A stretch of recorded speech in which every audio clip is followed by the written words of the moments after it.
Now, I mentioned the Oscars. Who really watched the Oscars? You people watch the Oscars? Okay. This is our first show back since the Oscars happened, and I've been talking to people at random on the street, and a lot of people say that they got together with family and friends to watch the Oscars. That's how most people do it, is they have like a mini party to watch them, see what's going on. Well, I actually had an Oscar party myself. Why would you giggle at that? You had a party. Yes, I had a party. And our announcer, Joel Goddard, stopped by. Yeah, he's always a good man, fun at a party. And so did our buddy, he's on the road right now with Bruce, but he had a hole in his schedule and he came by.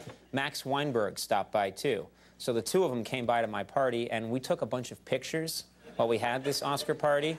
And folks, guess what? I went to the photo hut. Not the photo mat. I go to the photo hut. And they just came in, these photos. And I thought I could just look at these myself and weep. Or I could share them with all of you in a little segment we're going to call Oscar Party Photos. Do you want to see these right now? Thank you. This is exciting. These are great photos. First of all, I had the Oscar party at my luxurious Manhattan apartment. Take a look at this thing right here. That is that's furniture that's been handed down through the O'Brien generations. Unfortunately, Max and Joel showed up over 2 hours early. There they are coming in.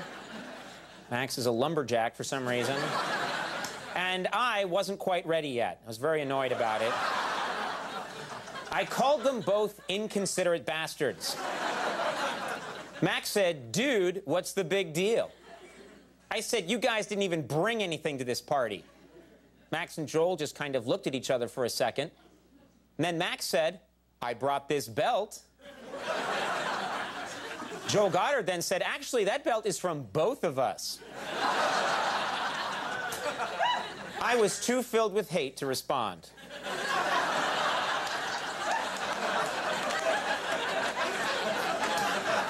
That's now my favorite picture of me.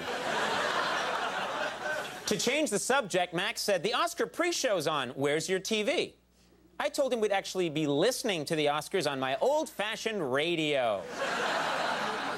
Max said, "How am I supposed to see Nicole Kidman's butt on a radio?" Joel went back to his car and brought up a portable TV. I kidded Joel, saying, "Why do you have a portable TV? Do you live in your car?" Joel said, "Of course I don't live in my car." Then he started crying.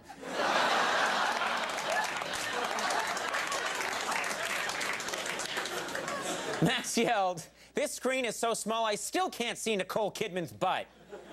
So I handed him a magnifying glass, and that seemed to help.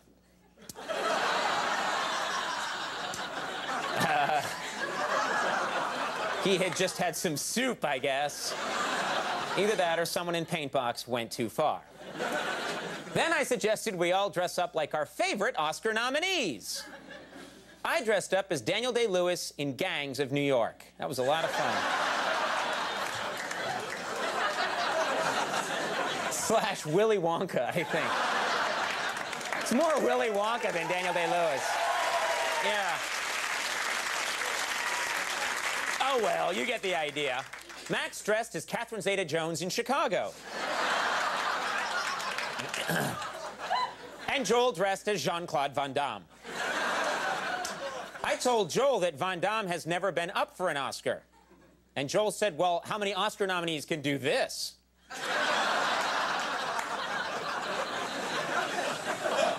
Unfortunately, Joel couldn't maintain that position.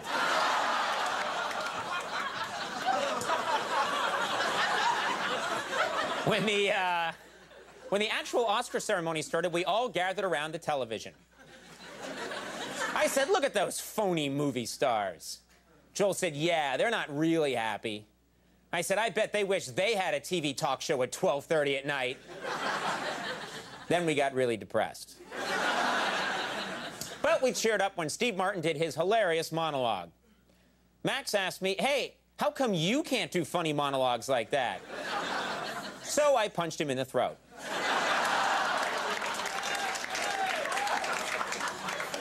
While Max was gasping for breath, I said to Joel, doesn't Renee Zellweger look pretty?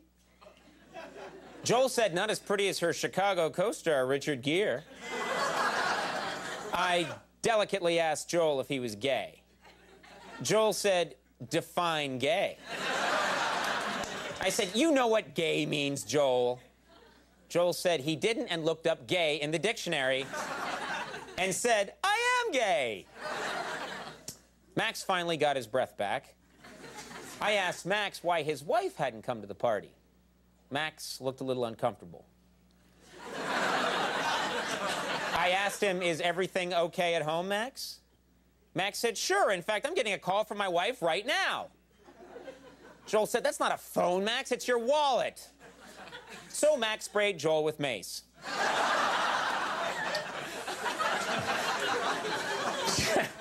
Just then, there was a knock at the door. It was my neighbor who was snubbed by the Oscars this year, Leonardo DiCaprio. That's right, folks. We got him to play along with us. I jokingly said, hey, Leo, I guess you're a loser just like us tonight, huh? And he jammed my eyes back into my brain.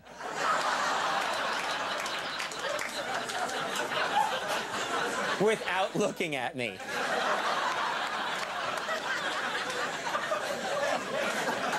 And turning his body 95 degrees. But you get the idea. Then Leo thought Max really was Catherine Zeta-Jones and started hitting on him. Max daintily removed Leo's hand like a southern lady. Leo put his hand on Max's leg again, so Max punched Leo's head off. I screamed at Max, you just murdered the biggest star in the world. Max said, it's your apartment, chump. You're the one going down. So I knocked Max's head off. Joel begged me not to knock his head off, too.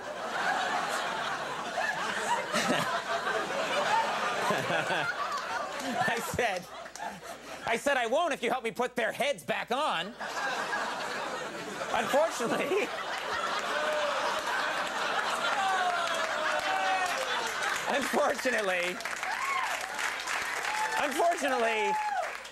Unfortunately, since Joel and I both had irreparable eye damage, we put the heads on the wrong bodies.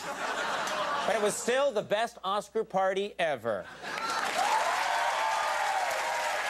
It was some good times. All right, everybody. We'll take a little break.